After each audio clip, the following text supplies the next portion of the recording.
Welcome, everybody. Welcome to another episode of PEM Rules, the Pediatric Emergency Medicine Podcast. I'm your host, Yaron Ivan, as usual. And today on PEM Rules, I'd like to have a very important discussion. So as PEM clinicians, I think one of the things we treat quite often and makes us a little worried about the kids is anaphylaxis. Anaphylaxis certainly has become more common. More kids have allergies, more kids have EpiPens at home. And it always fascinated me that there's a very big consensus about the use of epinephrine in anaphylaxis, yet there's not a lot of consensus about all the other medications we very often give. We often give Benadryl, steroids, albuterol. What is really the evidence behind all those? So today I brought Sophia Wang, our PEM fellow from previous episodes, to discuss the use of steroids and other medications in the acute treatment of anaphylaxis. So, welcome, Sophia, back to the show. This is your third time on PEM Rules, and I love having you. It's always a good idea to get other people's perspective, especially a training fellow. Let me just say, Sophia is now a third-year fellow. She's a big girl looking for a job somewhere in the U.S., and I encourage you to listen to episode 64 from June 5th of 23 and episode 68 from August 14th of 23, where we discuss some of her experiences as a fellow. Today, Sophia is on PEM Rules to discuss a bit about the use of steroids for anaphylaxis, something that I personally find very fascinating because we all do it, but we all know that there's no great evidence behind it. By all means, a little bit of steroids doesn't hurt anybody, but is it really necessary? Sophia, tell us first, good morning, and how are you, and what'd you find? So I actually had this discussion on this topic before in the PDR, where we're working as a fellow now with one of our adult EM attendings and with a PEM attending. Right. And the protocol at our ER is we give methylprednisolone 1 to 2 milligrams per kilo for an acute treatment. Of course, given along with Epi, and then we also give Benadryl and Pepcid. Then going home, we prescribe the patient a 3 to 5 day course of Orapred at discharge. But while I was having this discussion, I looked on UpToDate, which is my general go-to reference. And UpToDate actually recommends against giving glucocorticoids to patients who respond well to Epi and are anticipating a discharge, because the literature hasn't been shown for steroids to relieve either the initial symptoms or to prevent the biphasic anaphylaxis reaction. And that's based on the 2020 anaphylaxis practice parameters published in the Journal of Allergy and Clinical Immunology. So first, we'll talk about the anaphylaxis parameters that were last updated in 2015 by Lieberman team in the Annals of Allergy Asthma Immunology. Here they state that glucocorticoids have no role in anaphylaxis treatment, as their anti-inflammatory effects don't start in time to prevent acute symptoms of like cardiopulmonary arrest. So cardiopulmonary arrest or death tends to occur 5 to 30 minutes for allergens such as food, medicines, or bites. And that's not nearly enough time for IV steroids to take any effect, even if you give it immediately at the onset. On the other hand, sub-Q Epi starts taking effect within 5 minutes, so much faster when you're typically able to even start the IV and inject additional meds. So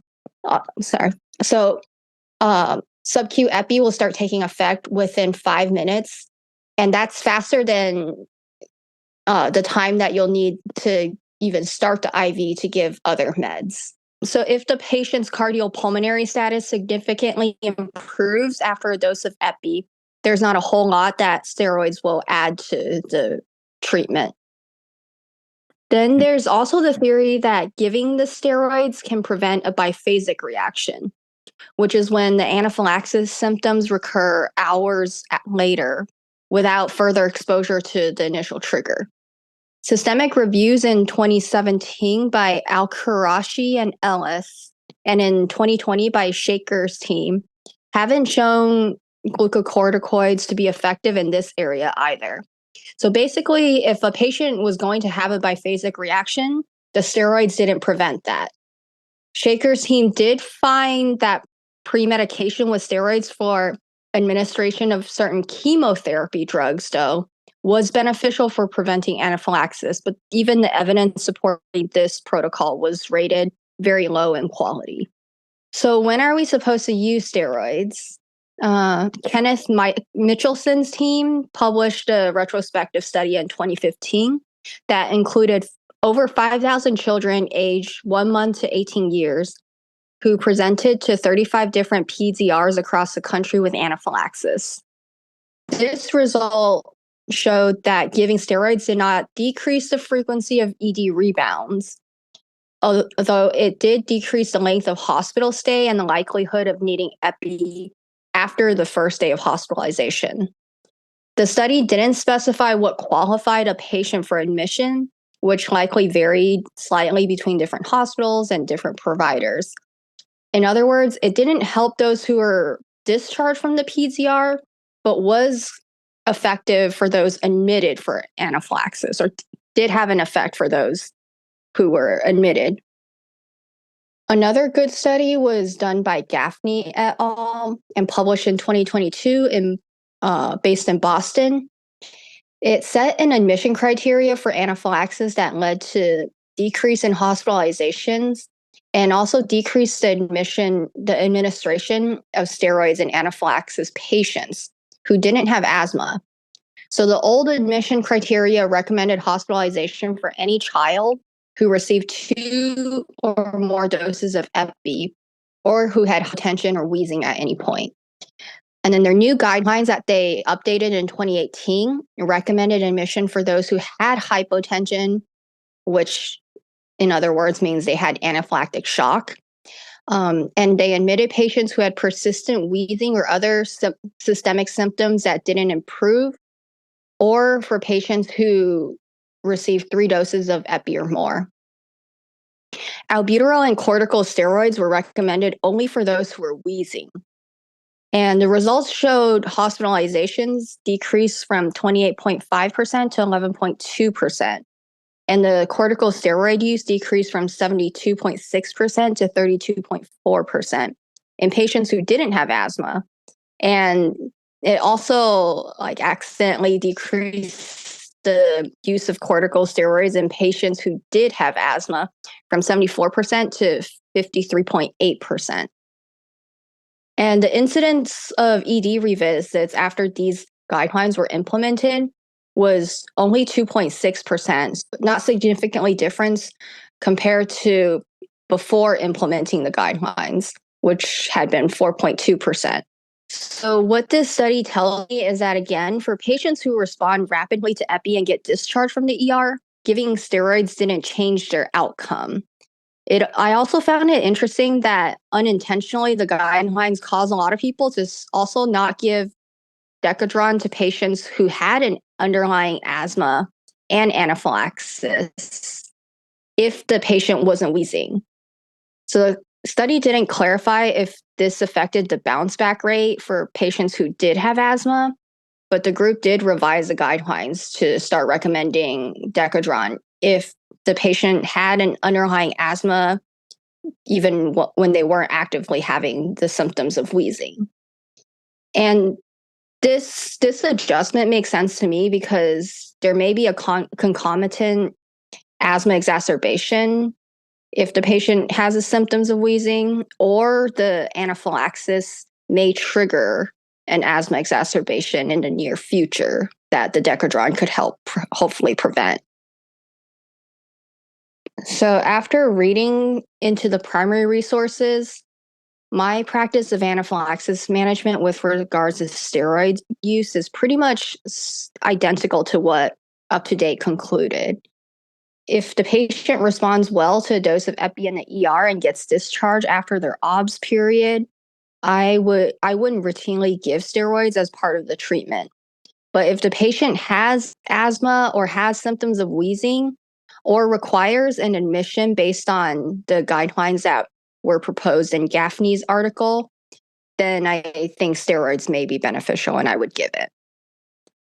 Now, there are those who argue that the data overall is inconclusive, and at the end of the day, a short dose of steroid has such few side effects that if there is even a slight possibility that it provides some benefit or relief, we should just go ahead and give it.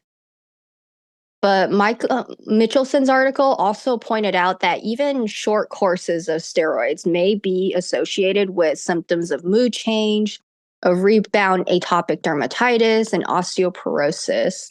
So maybe it's something that we should be cautious in giving in any patient who has underlying psych issues or underlying eczema. And with the most recent literature not showing clear benefit of giving steroids for anaphylaxis treatment, except in the specific cases we mentioned earlier, I think I would prefer to not expose them to the potential adverse effects.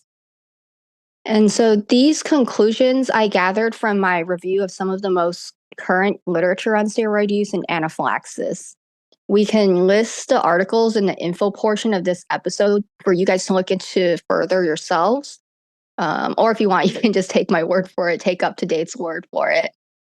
Super interesting stuff. Like, I gotta say, I think this is the first time that I hear that the use of steroids can actually be more harmful than beneficial. I think that's a very, very good point. And I do want to say a few things about what you said. Number one, great job. Very, very comprehensive review and extremely helpful. Agree with the first point. Anaphylaxis, epi first, everything else can wait. Absolutely. I think it's fascinating that you found all this information about steroids being useless or maybe harmful, yet we almost always do it. So I think it's important that we listen to the literature, read the literature, and apply what's in the literature. So that's great that you said that. I do agree with the general statement that I think is very important for trainees out there. It's one of my rules. Steroids don't help the ED doctors. And I'm kind of exaggerating, but nobody should expect steroids to change the clinical picture in front of their face. In other words, when the kid comes in with anaphylaxis, and many times it's a pretty impressive presentation, steroids will not help you now. Give the epi, then think about it. And I think of steroids, I don't remember where I heard that. It's kind of like they're the duct tape of medicine. They make everything look a little better temporarily. They don't really fix anything. So I think that's another point to remember. I will most definitely use your articles to put in the show notes for people to refer to. A really great job. And I think you also, correct me if I'm wrong, Sophia, you looked into the use of antihistamines in the treatment of asthma. And that's a topic that has really been fascinating to me. I almost did my fellowship project on the use of Benadryl in asthma exacerbation. It turned out to be a very big project, so I couldn't complete it. But tell us what you learned about that.